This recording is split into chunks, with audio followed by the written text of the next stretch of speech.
सभी सनातन धर्म के प्रेमी बंधुओं, आपको प्रातः काल का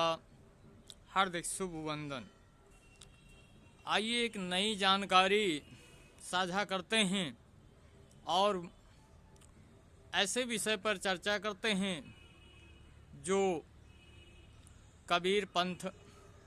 के लोगों से है और कबीर के मानने वालों का विचार भी जानने की कोशिश करेंगे। पहला तो जो चलचित्र हमने पोस्ट किया है कबीर साहब के, जो चलचित्र है जो संत रामपाल जी के द्वारा प्रस्तुत की गई है ज्ञान गंगा सागर पुस्तक में, तो आइए बहुत सूक्ष्म बात करते हैं कि कबीर साहब को पूर्ण परब्रह्म श्री रामपाल जी ने कहा है।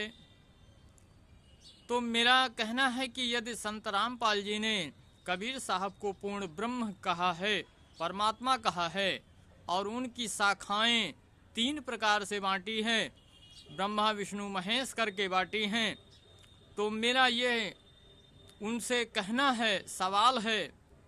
कि यदि आप कबीर साहब को पूर्ण ब्रह्म घोषित करते हैं, परब्रह्म घोषित करते हैं, आपने यह घोषित भी किया है चलचित्र के माध्यम से, तो कबीर साहब फिर इस्लाम के हिसाब से खुदा भी हैं इस्लाम के, और इस्लाम के खुदा कबीर साहब भी कहलाएंगे तब, क्योंकि यदि परब्रह्म है तो परब्रह्म तो एक ही रहेगा, न कि कोई 2 रहेगा। तो कबीर साहब को रामपाल जी ने परब्रह्म घोषित किया है, तो परब्रह्म के रूप में मुस्लिम खुदा मानते हैं। तो आज के समाज में कबीर साहब के जो अनुयायी हैं वह सनातन धर्म के हिंदू ही क्यों हैं? मुस्लिम समाज इनकी जनसभा में क्यों नहीं दिखाई देता है? जो कबीर साहब को पूर्ण ब्रह्म माने या रामपाल जी के द्वारा बताए गए मार्ग पर सनातन धर्म के केवल हिंदू ही क्यों चल रहे हैं, मुस्लिम समाज का व्यक्ति क्यों नहीं चल रहा है? बहुत थोड़ा सा गूढ़ बातें करेंगे, आप लोगों के समझ में शायद आ रहा है या नहीं आ रहा है, जैसा भी है, लेकिन संत रामपाल जी जो वेदों पुराणों में से जो शब्दों को निकाल कर और स्वयं रचित करके लोगों के सामने प्रस्तुत कर रहे हैं, उस हिसाब से तो कहीं 2-4% तो बातें सभी में सत्य पाई जाती है, सभी की पुस्तकों में भी सत्य पाई जाती है, मैं इससे इनकार नहीं करता। लेकिन 95% कम से कम असत्य वाणियों का प्रयोग किया जाता है, सभी पुस्तकों को नवनिर्मित करते हुए और अपनी विचारधाराओं को उसमें सम्मिलित करते हुए पुस्तक की रचना करते हुए उसको शब्दों का जो होता है वह लोगों के सामने रखा जाता है। तो आप थोड़ा गौर करिए, विचार करिए कि कबीर साहब को की पुस्तकों में संत रामपाल जी के द्वारा जो भी पुस्तकें आई हैं, कबीर साहब की लेखनी कह करके आई है, उसमें कहा है कि कबीर साहब ने हनुमान जी को ज्ञान दिया, गोरखनाथ बाबा को दिया, अन्य बहुत से देवी देवताओं को दिया। तो मेरा ये कहना है कि यदि पूर्ण ब्रह्म हैं तो इस्लाम के लोग भी इनके अनुयायी होकर और सत्य के मार्ग पर क्यों नहीं चल रहे हैं? केवल सनातन धर्म के ही क्यों? और मुस्लिम के खुदा तब कबीर साहब ही हो गए, और मुस्लिम समाज कबीर साहब को खुदा क्यों नहीं मानता? इसके पीछे क्या कारण है? तो मैं बहुत ज़्यादा वार्तालाप ना करते हुए मेरा कबीर पंथ के उन सभी अनुयायियों से यह सवाल है जो मुझे कमेंट बॉक्स में दें कि यदि कबीर को पूर्ण ब्रह्म घोषित कहा जाता है और उनकी जड़, जो उनको जड़ कहा गया है, और जड़ से तना जो निकलती है उनमें 3 शाखाओं में बांटा गया है, ब्रह्मा विष्णु महेश करके बांटा गया है, तो कबीर यदि पूर्ण ब्रह्म हो गए तो इस्लाम में मुस्लिम के खुदा भी वो कहलाएंगे कबीर साहब। तो मुस्लिम समाज क्यों नहीं उनको खुदा मानता है और उस कबीर पंथ के अनुयायी क्यों नहीं बनते हैं? और इनका धर्म का जो प्रचार है, जो कबीर साहब का प्रचार है, वो मुस्लिम समाज के बिरादरियों में क्यों नहीं की जाती है? सिर्फ क्या हिंदू समाज के लिए है? यदि आपने पूर्ण ब्रह्म घोषित किया है तो, और इसकी चलचित्र वर्णन आपने पुस्तकों में, रचनाओं में की है, इसलिए